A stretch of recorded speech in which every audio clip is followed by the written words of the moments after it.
بسم اللہ الرحمن الرحیم۔ اگر مرد ایک ایسی عورت سے ہم مستری کرے کہ جو کہ اس کی بیوی نہیں ہے تو یہ زنا کہلاتا ہے۔ ضروری نہیں کہ ساتھ سونے کو ہی زنا کہتے ہیں، بلکہ چھونا بھی زنا کا ایک حصہ ہے، اور کسی پرائی عورت کو دیکھنا آنکھوں کا زنا ہے۔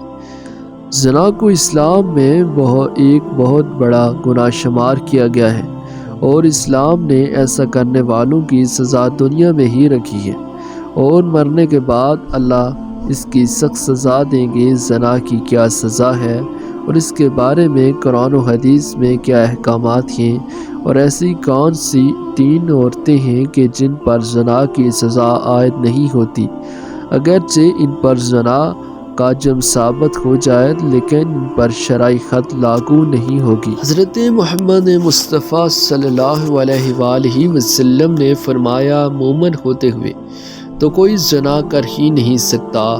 اللہ تعالیٰ قرآن پاک میں فرماتا ہے، اور دیکھو زنا کے قریب بھی نہ جاؤ، یہ بے حیائی اور برا راستہ ہے۔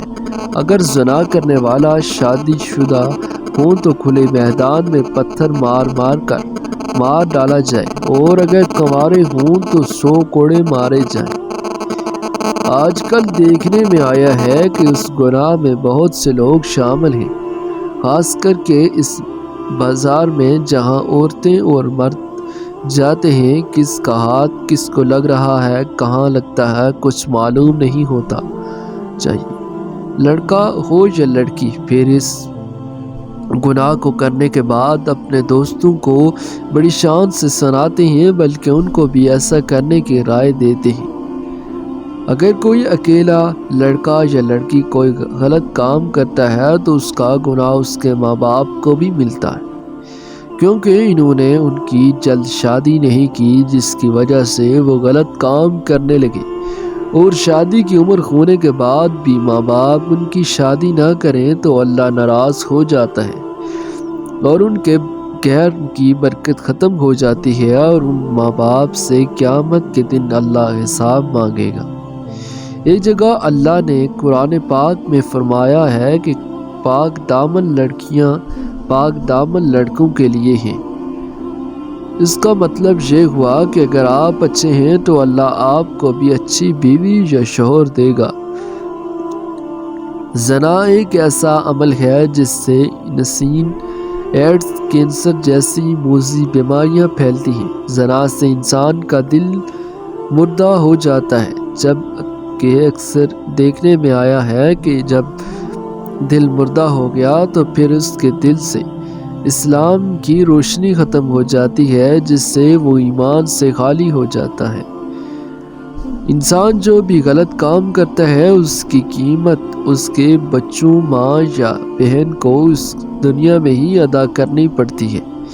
امام شافعی رحمۃ اللہ علیہ فرماتے ہیں کہ زنا ایک قرض ہے، اگر تو یہ ایسا قرض لے گا تو تیرے گھر یعنی تیری بہن تیری بیٹی سے وصول کیا جائے گا۔ اس کبیرہ گناہ کی اور بھی سزائیں ہیں، لہٰذا خود بھی اس سے بچیں اور اپنے دوستوں کو بھی بچائیں۔ اگر آپ نے اپنا جنسی قصہ اپنے دوست سہیلی کو سنایا اور اس کے دل میں بھی ایسا کرنے کی بات آ گئی اور اس نے وہ کام کر لیا تو اس کا گناہ آپ کو بھی ملے گا، کیونکہ آپ نے ہی اس کو غلط راستہ دکھایا ہے۔ قرآن و حدیث میں ہمیں زنا کی سزا اور اس کے بارے میں ہونے کے بارے میں بتایا گیا ہے کہ اللہ تعالیٰ فرماتے ہیں کہ زنا کے قریب بھی نہ جاؤ، یہ بے حیائی اور برا راستہ ہے۔ زانیہ اور زانی کو کوڑے مارو، اور ہر ایک کو ان دونوں میں سے 100 کوڑے۔ اسی طرح نبی کریم صلی اللہ علیہ وآلہ وسلم نے فرمایا، شادی شدہ مرد اور عورت زنا کریں تو دونوں کو سنسار کر دو، یہ اللہ کی طرف سے سزا ہے۔ زانی ایمان کی حالت میں زنا نہیں کرتا، اور زانی جب وہ زنا کرتا ہے تو ایمان سے خالی ہو جاتا ہے۔ رسول کریم صلی اللہ علیہ وآلہ وسلم سے بڑے گناہوں کے بارے میں پوچھا گیا تو آپ صلی اللہ علیہ وآلہ وسلم نے فرمایا، ہمسائے کی بیوی سے گناہ کرنا بڑا گناہ ہے۔ زنا کرنا سب سے بڑا گناہ ہے میں سے ایک گناہ ہے۔ زنا کرنے والا مسلمان عاقل اور بالغ ہو جس نے یہ جرم اپنے اختیار سے کیا ہے اور جرم کے لیے اس پر کوئی زبردستی نہ کی گئی ہو۔ رسول اکرم صلی اللہ علیہ وآلہ وسلم نے فرمایا 3 قسم کے لوگوں کا کوئی عمل نہیں لکھا جاتا، یعنی 3 قسم کے ایسے لوگ ہیں جنہوں نے اگر زنا کیا بھی ہو تو ان پر دین اسلام کی روح سے کوئی حد لاگو نہیں ہوتی۔ ایک تو وہ جو بالغ جب تک بالغ نہ ہو جائے، اور وہ شخص جو سویا ہو اور جب تک کہ وہ بیدار نہ ہو جائے۔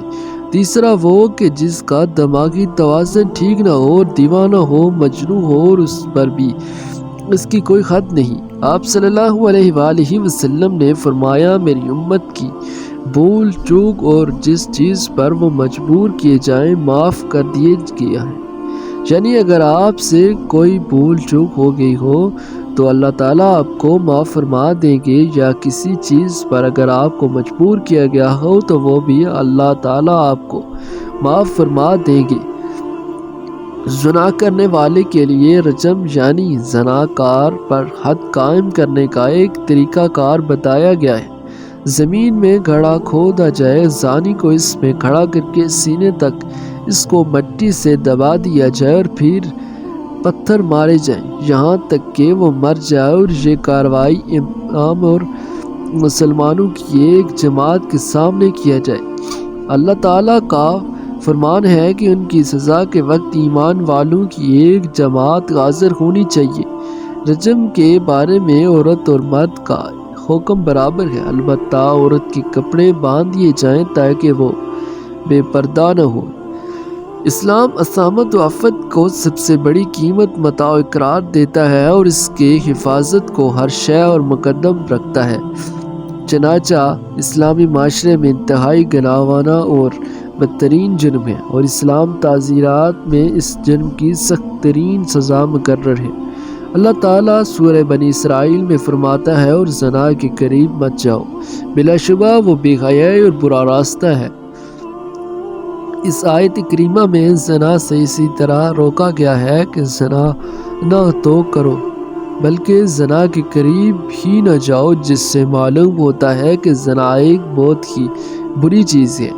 حضرت عبداللہ بن مسعود رضی اللہ تعالیٰ عنہ فرماتے ہیں کہ میں نے رسول کریم صلی اللہ علیہ وآلہ وسلم سے پوچھا کہ سب سے بڑا گناہ کون سا ہے، تو آپ صلی اللہ علیہ وسلم نے فرمایا سب سے بڑا گناہ یہ ہے کہ تم اللہ کے لیے شرک ٹھہراؤ، حالانکہ اس نے تم کو پیدا کیا ہے۔ اور میں نے پوچھا اس کے بعد کون سا بڑا گناہ ہے؟